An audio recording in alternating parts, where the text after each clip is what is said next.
ভারতের রয়ের একটা কমান্ডো বাহিনী বাংলাদেশে প্রবেশ করছে, একটা কিন্তু হাতে নাতে ধরা খেয়েছে। ছবিটা দেখেন। ফরিদপুরের ভাঙ্গা উপজেলায় হরিমন্দির ও কালী মন্দিরে প্রতিমা ভাঙচুরের ঘটনায় এক ভারতীয় নাগরিককে গ্রেফতার করা হয়েছে। অভিযান আমাদের অব্যাহত আছে। আমাদের বিভিন্ন টিম এখন বিভিন্ন দিকে কাজ করতেছে। আমার ভাইরাল করে দিয়ে না, ভাইরাল করে দিয়ে আমার নিজেরও তো একটা আছে, মানে যে অ্যাবিলিটি আছে, মানে যে অবশ্য গোপালগঞ্জ সীমান্ত দিয়ে একের পর এক ভারতীয় নাগরিক ঢুকছে। ভারতীয় গোয়েন্দা সংস্থার তারা ইতিমধ্যে বাংলাদেশে প্রবেশ করছে। একজনকে হাতে নাতে ধরেছে আইন শৃঙ্খলা রক্ষাকারী বাহিনী। সম্মানিত দর্শক মণ্ডলী, স্বৈরাচারী সরকারের পতনের পর দেশের এই সংকটময় মুহূর্তে দেশের দায়িত্ব গ্রহণ করেছেন অন্তর্বর্তীকালীন সরকার। তারা দেশকে পুনরায় ঢেলে সাজানোর জন্য বিভিন্ন প্রকার সংস্কারমূলক উদ্যোগ গ্রহণ করেছেন। কিন্তু এক শ্রেণীর বিপদগামী লোক ভারত থেকে এসে বর্তমান অন্তর্বর্তীকালীন সরকারের কর্মকাণ্ডকে প্রশ্নবিদ্ধ করার জন্য এবং তাদেরকে ক্ষমতা থেকে টেনে নামানোর জন্য বিভিন্ন প্রকার অরাজকতা ও অস্থিতিশীল পরিবেশ তৈরি করছে। ইতিমধ্যে আমরা দেখেছি গোপালগঞ্জ থেকে একজন ভারতীয় গোয়েন্দা ছদ্মবেশে মন্দির ভাঙচুর করতে এসে পুলিশের হাতে, আইনশৃঙ্খলা বাহিনীর হাতে ধরা খেয়েছে। এ নিয়ে থাকছে আমাদের আজকের ভিডিওতে গুরুত্বপূর্ণ সব প্রতিবেদন। তাই আজকের ভিডিওটি খুবই গুরুত্বপূর্ণ। এক সেকেন্ড না টেনে পুরো ভিডিওটি দেখার জন্য আহ্বান করছি। আর একটি ছোট্ট রিকোয়েস্ট করছি, সেটা হলো যদি আপনি আমাদের এই চ্যানেলে নতুন দর্শক হয়ে থাকেন, অবশ্যই আমাদের এই চ্যানেলটি সাবস্ক্রাইব করে পাশে থাকা বেল বাটনটি অন করে দেবেন। তাই আর কথা নয়, একটি লাইক দিয়ে দেখতে থাকুন সম্পূর্ণ ভিডিওটি। আজকের এই ভিডিওটা দেখার সাথে সাথে আমি আমাদের প্রত্যেকটা এলাকার যারা বাংলাদেশের বিভিন্ন জায়গা থেকে আমাকে দেখছেন, সামনে আমাদের হিন্দু ভাইদের খুব বড় ধরনের একটা পূজা আছে, সম্ভবত শারদীয় দুর্গাপূজা। তো সেই পূজাকে ঘিরে একটা বড় ধরনের ঘটনা ঘটার শঙ্কা আছে। আর আমরা যখন কথাগুলো বলছি, আপনি মনে রাখেন যে সামহাও কোনো কিছু তো নজরে পড়েছে।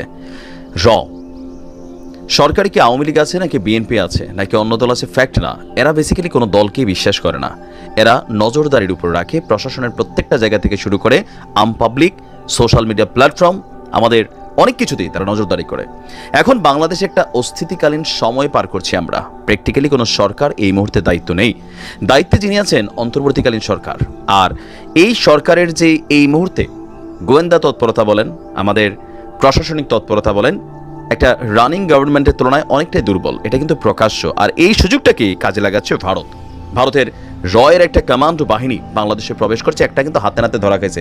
ছবিটা দেখেন।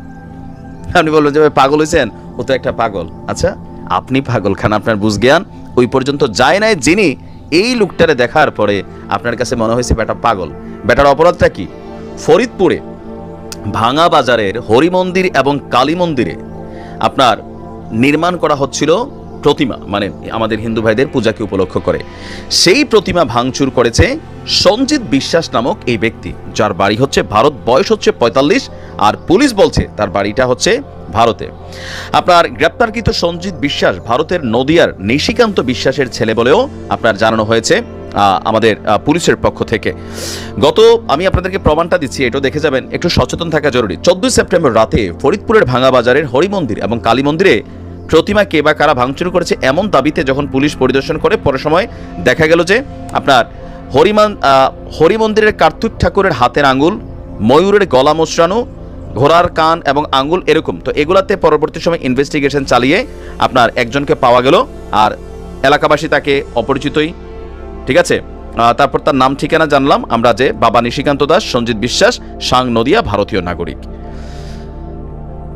What is the meaning of আপনি যদি রয়ের কমান্ডো বলতে ভাবেন যে আগাগোড়া আর্মির অথবা পুলিশের ড্রেস পরা একজন সুঠাম দেহের অধিকারী, মোস্টোস থাকবে, রাঠোর সিং টাইপের কেউ, হাতে ডান্ডা অথবা পুলিশের মতন বন্দুক, আপনি টোটালি রং আছেন। আপনি মোসাদের নাম শুনছেন, আপনি কি জানেন মোসাদ দেখতে কেমন? বেসিক্যালি মোসাদের হাই অথরিটিস ছাড়া কেউই জানে না। আপনার যদি মিনিমাম লেভেলে ভারতীয় কয়েকটা কি বলা হয় যে থ্রিলার টাইপের ছবি দেখার মানে অভিজ্ঞতা থাকে, তাহলে সেখানে বুঝবেন হাউ টু ওয়ার্ক, কিভাবে কাজ করে কারা।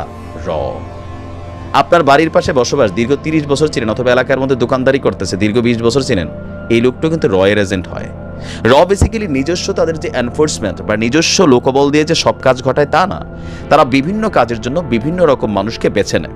তো যাদেরকে বেছে নেয় এদেরকে এমনভাবে ট্রেন আপ করা হয়, এদেরকে মাইরা ফেললেও এরা কিন্তু স্বীকারোক্তি দেয় না। আর এরা যদি স্বীকারোক্তি দেও, এদের রাষ্ট্র এদেরকে স্বীকৃতি দেয় না।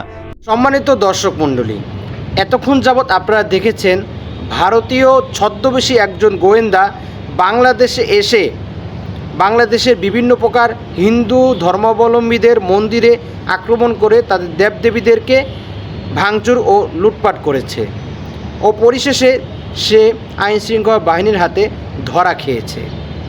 এখন অনেকেই বলতে পারেন সে ভারতীয় নয়, সে বাংলাদেশে যে কোনো সন্ত্রাস বা অন্য কিছু হবে। যদি এমনটা আপনি ভেবে থাকেন তাহলে আপনি বোকার স্বর্গে বাস করছেন।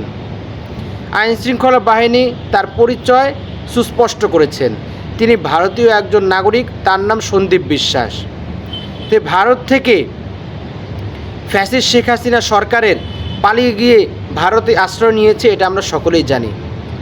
সেই ফ্যাসিস্ট শেখ হাসিনা সরকারের নির্দেশে বাংলাদেশের অন্তর্বর্তীকালীন সরকারের বিভিন্ন প্রকার উন্নয়নমূলক সংস্কারকে প্রশ্নবিদ্ধ করার জন্য ভারত থেকে বিভিন্ন প্রকার গোয়েন্দা পাঠানো হচ্ছে বাংলাদেশে, যেন বিভিন্ন প্রকার অরাজকতা ও বিশৃঙ্খল একটি পরিবেশ তৈরি করে বাংলাদেশের বর্তমান অন্তর্বর্তীকালীন সরকারের বিভিন্ন উন্নয়নমূলক সংস্কার কর্মকাণ্ডকে প্রশ্নবিদ্ধ করে তাকে ক্ষমতা থেকে অন্তর্বর্তীকালীন সরকারকে ক্ষমতা থেকে টেনে নামিয়ে আবার যেন একটি অভ্যুত্থানের মাধ্যমে সে পুনরায় ক্ষমতার আসনে বসতে পারে।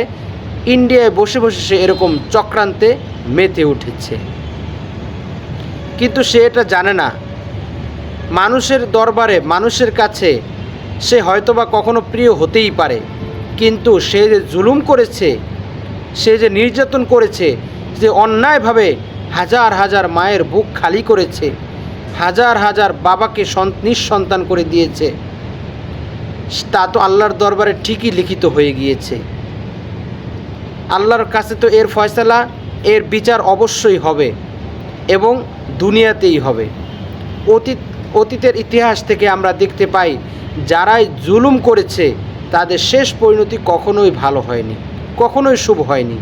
ফেরাউন, হামান, নমরুদ, আবু জাহাল, উতবা, সাইবা সহ যত ইতিপূর্বে যত জুলুমবাজ, যত অন্যায়কারী, অবিচারকারী, অন্যায়ভাবে মানুষের উপর নির্যাতনকারী পৃথিবীতে এসেছে, তারা কেউই তাদের শেষ পরিণতি ভালো হয়নি। তাদের নির্মম তাদের পরিণাম হয়েছে। নির্মম পরিণামের মাধ্যমে তাদেরকে দুনিয়া থেকে চলে যেতে হয়েছে। ফ্যাসিস্ট সরকারের বেলায়ও যে এর ব্যতিক্রম হবে তেমনটা কিন্তু নয়। ইতিমধ্যেই সে গণ অভ্যুত্থানের মুখে ভারতে পালিয়ে যেতে বাধ্য হয়েছে। এটা হলো প্রথম খেলা শুরু। এর পরবর্তীতে আরও কত যে তার জন্য শাস্তি অপেক্ষা করছে সেটা সময়ের অপেক্ষা মাত্র। সম্মানিত দর্শক মণ্ডলী, আমরা দেখেছি তার ছেলেও তার কাছে নেই, তার মেয়েও তার কাছে নেই, সবাই তার থেকে দূরে। তিনি কোথায় আছেন তার অবস্থানও ভারতে এখন অনিশ্চিত। তিনি ভারতে এমন একটি ঘরে রয়েছেন যার পরিচয়, যার সন্ধান কেউ দিচ্ছে না। তিনি এক প্রকার গৃহবন্দী আছেন বললেই চলে। তিনি বাইরেও বের হতে পারছেন না, কারণ বাইরে বের হলেই বিপ্লবী জনতা তাকে ছিঁড়ে ছিঁড়ে টুকরো টুকরো করে দিবে। এমন জীবন, যে জীবন অনিরাপদ, যে জীবন অনিশ্চয়তার ভিতরে সর্বদাই দুল খেতে থাকে, যে জীবনের কোনো শান্তি নেই, কোনো স্থিতিশীল নেই, এমন জীবন থেকেই বা কী লাভ।